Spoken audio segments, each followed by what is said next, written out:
Welcome to Bawashil Electric once more. So after a long while again we go into industrial automation. So today I bring some clear view on how we can go about with conveyor control, and we have today brought, this is called a roller conveyor. This is a roller conveyor. So this roller conveyor is controlled using a PLC, and we are using Mitsubishi PLC type, and we are controlling it in automatic and manual in direction control, whereby in manual we drive it ourselves in a given direction, then in automatic it keeps on alternating the direction itself. I can give here a preview. So right now it is in manual. As you see here, we have start. When I press start, we have here on button, this is manual. Here it is indicating manual. So this is forward button. When I press, the conveyor runs forward, as you see, with the forward lamp lighting. This is the reverse lamp. So when I click reverse, it comes in the reverse direction. So when I click auto, it goes forward itself, then after reaching the limit it comes in the reverse. How does it know that it has reached the limit? We have two diffuse sensors. We have diffuse sensor 1 here, and I have diffuse sensor 0 here. So this is the first, this is the second. Once the package or the object reaches those sensors, it changes the direction. So we are going to analyze how we go about with all that using a ladder logic program in our PLC. When you press stop, you see it stops immediately. Start. So now in the middle here, when it is in the middle and you click automatic, it will not run, because here it doesn't know the exact direction to start with, whether forward or reverse. Since it is in the middle, automatic needs first, when it is at any diffuse sensor, like we first put in manual, then maybe we can take it to forward in manual. When it reaches that diffuse sensor, then you can click automatic, so that it will start at least by coming in a reverse direction. So here we have this PLC program here that we are following. So we have X0. Before, let me show you here what X0 means. So we have here the lamp. The lamp is, we have given it memory 0. That is what indicates that the system is on or off. Then you have mode, we are given it memory 2. Mode, that is changing from automatic to manual. Then we have stop button is X0. We have start button is X1, that is input, digital input. We have sensor A, that is diffuse sensor, it is at X2. Then we have another diffuse sensor, it is at X3. The X2 is the diffuse sensor at the end, X3 is the diffuse sensor at the beginning. Then we have, this one is the forward button, that's when you are going to use manual, and this is the reverse button under X5.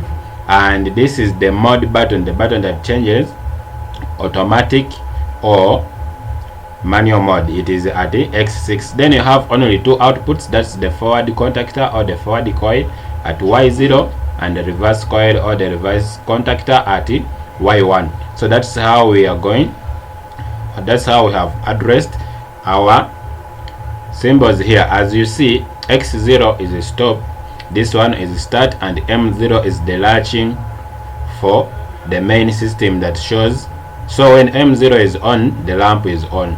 So you have X6, this is the button for manual or automatic, and M0 should be on. So there it powers M2 to show that it is in automatic. Right now it is in automatic. When we put it in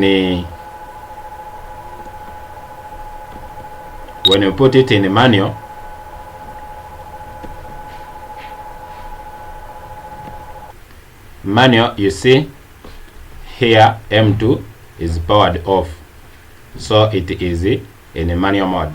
So here we shall have, this is the sensor, one diffuse sensor at the end, and this is the diffuse sensor at the beginning, racing, and this is the forward coil, this is the reverse coil, this is the launching. So this circuit here, these contacts here, they are for manual, and the manual only works when M2, the way M2 is normally closed, when it's off like now, it is going to allow, but when we power on here, it will open and X4 button will not be able to work. The same applies here. When we power on M2, here is going to open, and X5, that is the reverse button, is not going to be able to work. So that means when we power M2, we are going to close these M2 contacts, so that X2 sensors and X3 sensor, those are the diffuse sensor, they can allow the alternating direction of Y1 and Y0.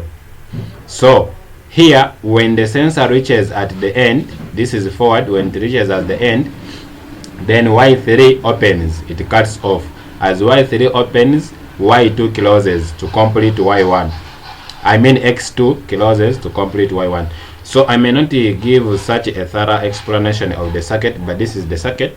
You can look at it thoroughly and understand what is going in reference with the how we have addressed them here. You can pause the video and analyze it, though if I'm not very clear, we can go through step by step only once I get your concern, once I see that you're interested. And how?